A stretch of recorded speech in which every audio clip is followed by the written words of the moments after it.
قلت أنه كوفي عنان كان قد وصل إلى تقريبا سلام في سوريا، يعني عندما كان قبل تقريبا يعني عقد ونصف أو أكثر، ولكن قلت الطرف الذي عارض هذا السلام في سوريا بين سوريا وإسرائيل الولايات المتحدة. كيف؟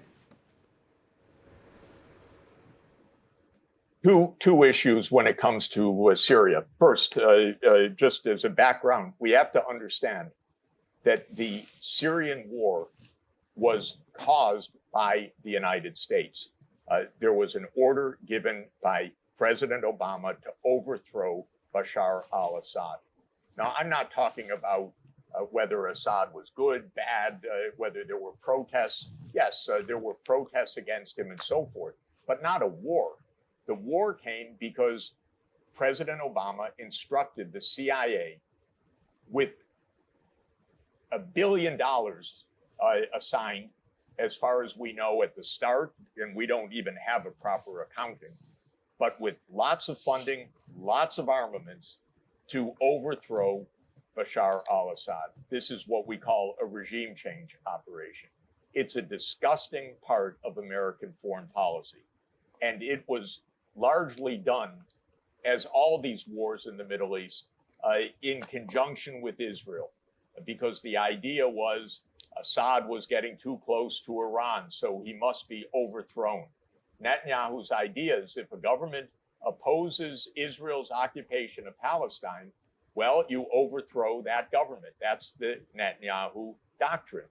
Overthrow governments that object to Israel's control over the Palestinian people.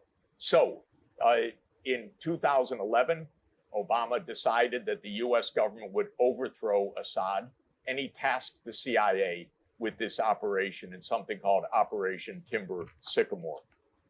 Violence started, of course, a war broke out, and the UN asked the former Secretary General of the UN, Kofi Annan, to help broker a peace before the killings became massive.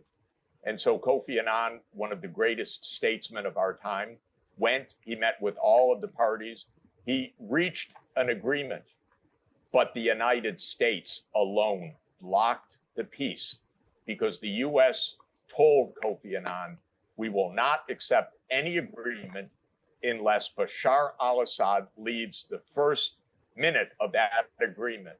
In other words, the US stuck to its regime change idea. And that's a lot of nerve, by the way, of the United States saying who governs other countries. But of course, that's part of American arrogance stretching back many decades. Kofi Annan stepped down as a mediator, as a special representative of the Secretary General, because the United States blocked the peace. What happened then? What happened was another 13 years of war.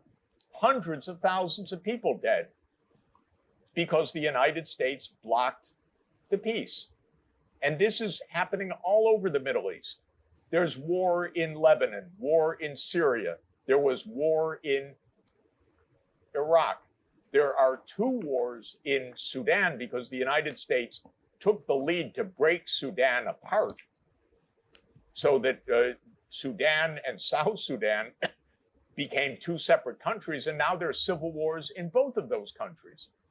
And there's civil war in Libya, another US regime change operation to overthrow Gaddafi. And my point is, this is part of Netanyahu's doctrine. Overthrow all of these governments because these governments resist Israel's occupation of Palestine. Well, there's a much simpler way to have peace without hundreds of thousands or millions of people being killed, without trillions of dollars being spent. And that is to change one vote, the US vote in the UN Security Council, so that Palestine exists as a UN member state.